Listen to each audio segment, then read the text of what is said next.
Ciao a tutti, sono Nico e in questo nuovo video volevo mostrarvi come sostituire le classiche icone di Windows con delle icone un po' più ricercate, un po' più particolari. Fare tutto questo è semplicissimo, non serve nessuna capacità particolare, ma andiamo con ordine e vediamo come fare.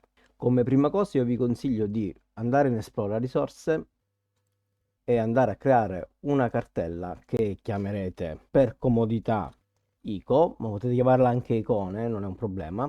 Ricordatevi il percorso di questa cartella perché sarà in questa cartella che andremo a salvare le nuove icone che andremo a scaricare da internet. Quindi, primo passo, cartella nuova per le icone. Apriamo il browser e possiamo andare su questo simpaticissimo sito che ci permette di scaricare icone in modalità gratuita. Lascerò il link al sito in descrizione, vi apparirà questa pagina, possiamo andare a cliccare tutti i pacchetti di icone oppure possiamo tramite lo strumento di ricerca cercare le icone che più ci interessano tramite le parole chiave. Per esempio io vorrei sostituire la cartella dove ho conservato tutto il materiale scolastico e quindi magari qualcosa che richiamerà la scuola. Scriviamo scuola. Ecco qui una serie di icone che vanno a richiamare per l'appunto la scuola. Andiamo a scegliere quello che più ci fa tornare in mente la scuola. Potremmo mettere anche questa cartellina qui.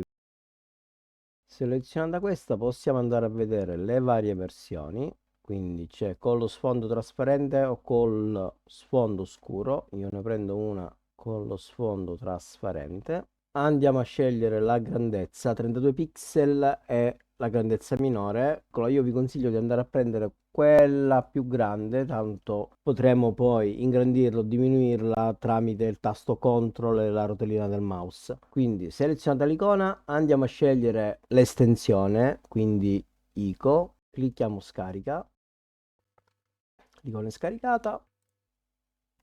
Andiamo a salvarla nella cartella che abbiamo creato ad hoc e adesso non ci resta che andare sulla cartella, eccola qua, clicchiamo col tasto destro, proprietà, cambia icona, sfoglia ed ecco qua, ok, applica, ok, ed ecco qui la nostra icona personalizzata. Naturalmente possiamo andare a sostituire non solo le icone del desktop, ma possiamo andare a sostituire anche le icone che richiamano i vari programmi. Torniamo sul nostro sito, scriviamo Instagram ed ecco qui una marea di icone, c'è anche quella vecchia che ricorda la Polaroid legata a Instagram. Scegliamo quella che più ci piace, mettiamo il formato ICO e clicchiamo scarica.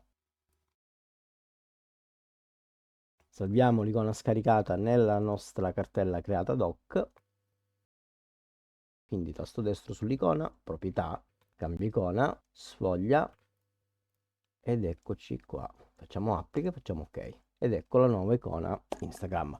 Ragazzi, con questo io ho concluso, spero che questo video vi sia piaciuto, spero che vi tornerà utile, iscrivetevi al canale, lasciate un like, se avete domande fate pure, da Nico è tutto, alla prossima.